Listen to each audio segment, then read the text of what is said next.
साल था 1398 जब समरकंद के राजा अमीर तैमूर या तैमूर लंग ने 90,000 सैनिक जमा करे ताकि वो हिंदुस्तान पर चढ़ाई कर सके। लेकिन दिल्ली पहुंचना इतना आसान नहीं था।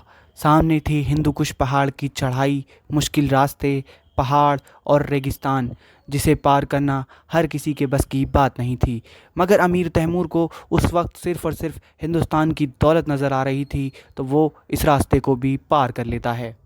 अगस्त के महीने में सबसे पहले अमीर तैमूर काबुल पहुंचता है। काबुल पहुंचने के बाद उसका सीधा निशाना दिल्ली की तरफ था। दोस्तों, दिल्ली पहुंचने से पहले उसने 1 लाख हिंदू सिपाहियों को गिरफ्तार कर लिया था और उन्हें बंदी बनाकर दिल्ली की तरफ कूच करता है।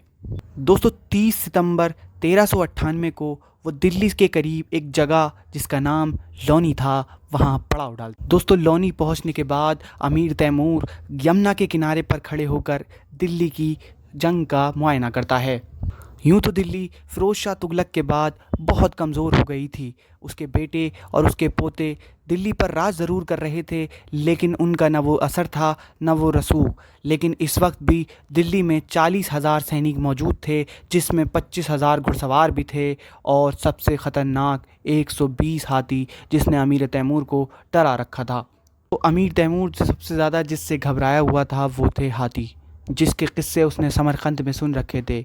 उसका मानना ये था कि ये इतने विशाल हैं कि ये किसी भी फ़ौज को हरा सकते हैं। अमीर तैमूर ने दिल्ली की हाथियों से निपटने के लिए एक ख़ास रणनीति बनाई थी, जिसे उसने जंग में इस्तेमाल किया। लेकिन सबसे पहले जो जालिम कदम अमीर तैमूर ने उठाया वो ये था कि उसने अपने साथ लाए हुए 1 लाख हिंदू बंदियों को कत्लेआम करने का हुक्म दिया। इन 1 लाख हिंदुओं को कत्ल करने के बाद 17 दिसंबर 1398 को अमीर तैमूर ने दिल्ली पर चढ़ाई कर दी।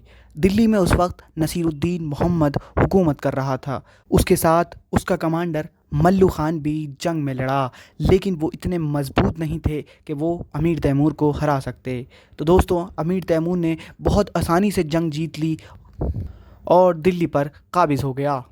दोस्तों, इस जंग में उसने हाथियों से निपटने के लिए ऊँटों के ऊपर लकड़ी और मशाल से आग लगा दी, जिससे हाथी डर गए और हाथियों ने अपनी ही फ़ौज को कुचल डाला और दिल्ली के बहुत सारे सिपाही उनके ही हाथों के ज़रिए मारे गए।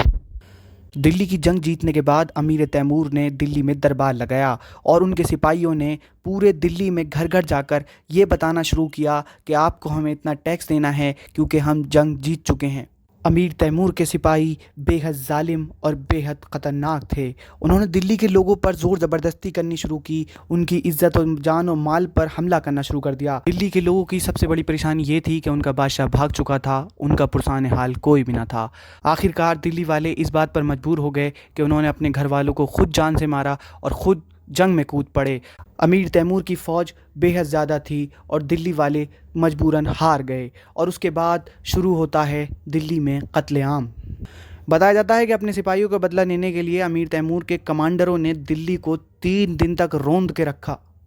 न किसी को ज़िंदा छोड़ा, न किसी की इज्जत बख्शी, न किसी के माल को छोड़ा। अमीर तैमूर की फ़ौज ने एक बच्चे तक पर रहम नहीं किया और लगातार 3 दिन तक दिल्ली की नालियों में खून बहता था। और ये भी बताया जाता है कि कुछ लोग मस्जिद में जाकर छुप गए थे, उनको भी पकड़कर बाहर निकाला गया और उन्हें मारा गया। बताया जाता है कि दिल्ली की इस वक्त बहुत बुरी हालत थी। दिल्ली जो कभी अपने इत्र के लिए मशहूर थी और उसकी गलियां खुशबू से महका करती थीं, वो अमीर तैमूर के कत्लेआम की वजह से बदबू से महक रही थीं। अमीर तैमूर ने दिल्ली को इस कदर बर्बाद किया कि उस दोबारा उभरने के लिए 100 साल लगे। बताया जाता है कि दिल्ली वालों को इतना ज़ख्म दिया गया कि कई साल तक उसकी चीखें सुनाई देती थीं।